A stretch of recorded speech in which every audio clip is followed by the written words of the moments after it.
Selamat siang Ibu, selamat siang teman-teman. Kami dari kelompok 3 akan mempresentasikan tentang pajak bumi dan bangunan. Perkenalkan, nama saya Agustina Nening Andriani Hari. Dan saya Francisca Seldarua. Pengertian pajak bumi dan bangunan. Pajak bumi dan bangunan atau PBB adalah pajak negara yang dikenakan terhadap bumi dan atau bangunan berdasarkan Undang-Undang Nomor 12 Tahun 1985 tentang pajak bumi dan bangunan sebagaimana telah diubah dengan Undang-Undang Nomor 12 Tahun 1994. PBB adalah pajak yang bersifat kebedaan dalam arti besarnya. Pajak terutang ditentukan oleh keadaan objek, yaitu bumi atau tanah, dan bangunan. Keadaan subjek atau siapa yang membayar tidak ikut menentukan besarnya pajak. 2. Dasar hukum pajak bumi dan bangunan.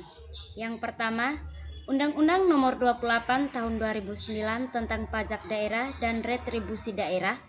Yang kedua, Undang-Undang Nomor 12 Tahun 1985 tentang pajak bumi dan bangunan atau UU PBB.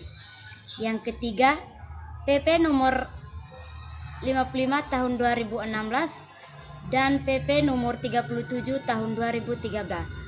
Yang keempat, Peraturan Menteri Keuangan atau PMK Nomor 186/PMK 03/2009 dan PMK Nomor 201/PMK 07/2019.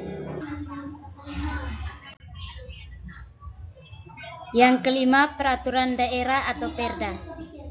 Sebagai pelaksana di tingkat daerah, pemerintah Kabupaten Ende sesuai dengan amanat UU Nomor 28 Tahun 2009 menetapkan peraturan daerah yang mengatur lebih lanjut mengenai 1. Tarif PBB sesuai klasifikasi wilayah.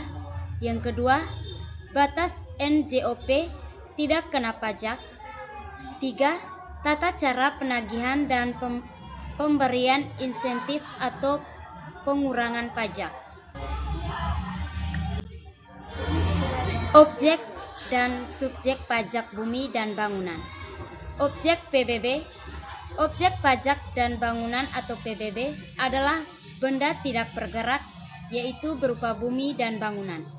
Sedangkan subjek PBB yaitu orang atau badan yang mempunyai kewajiban untuk melunasi PBB sesuai dengan ketentuan perundang-undang perpajakan yang berlaku menjadi wajib pajak. Wajib pajak bumi dan bangunan. Seorang atau suatu badan dapat dikategorikan sebagai wajib pajak PBB apabila memenuhi salah satu atau beberapa kriteria berikut. Yang pertama, pemilik sah tanah atau bangunan. Yang kedua, pemilik yang menguasai tanah atau bangunan. Yang ketiga, pihak yang memanfaatkan subjek pajak seperti menyewa tanah atau bangunan untuk keperluan usaha maupun tempat tinggal. Fungsi pajak bumi dan bangunan bagi daerah. Pajak bumi dan bangunan berfungsi sebagai sumber pendanaan utama bagi pemerintah daerah dalam 1. Meningkatkan pembangunan infrastruktur. Yang kedua, menyediakan layanan publik seperti kesehatan, pendidikan, dan transportasi. Yang ketiga, mendorong pemerataan pembangunan antar daerah. Berikutnya, tata cara pemungutan dan pembayaran pajak bumi dan bangunan atau PBB. Yang pertama, penilaian dan pendataan objek pajak. Yang kedua, penetapan NJOP oleh pemerintah daerah. Yang ketiga, penerbitan surat pemberitahuan pajak terutang atau SPPT. Yang keempat, penyampaian SPPT kepada wajib pajak. Yang kelima, membayar PBB oleh wajib pajak ke bank atau lembaga yang ditunjuk.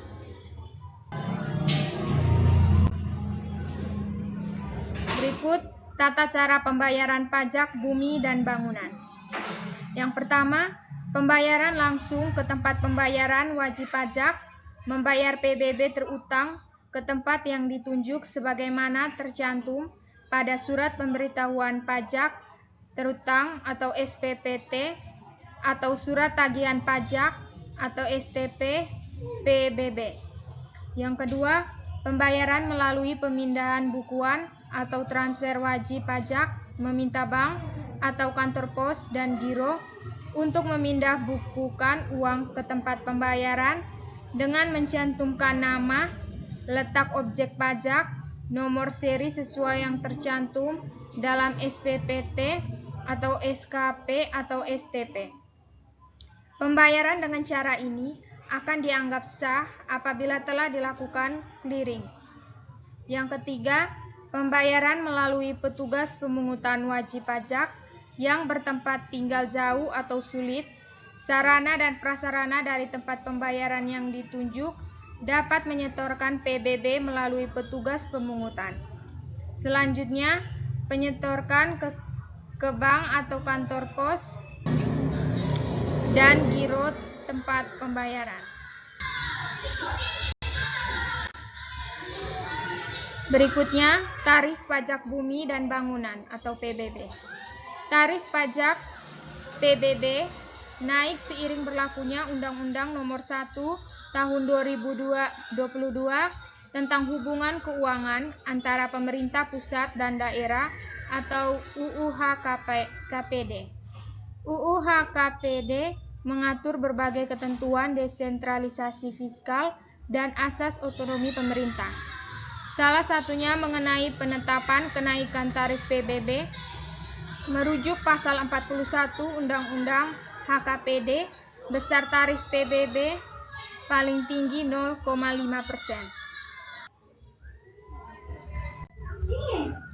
Berikutnya, perhitungan pajak bumi dan bangunan atau PBB. Rumus perhitungan pajak bumi dan bangunan sama dengan tarif dikali NJKP. A.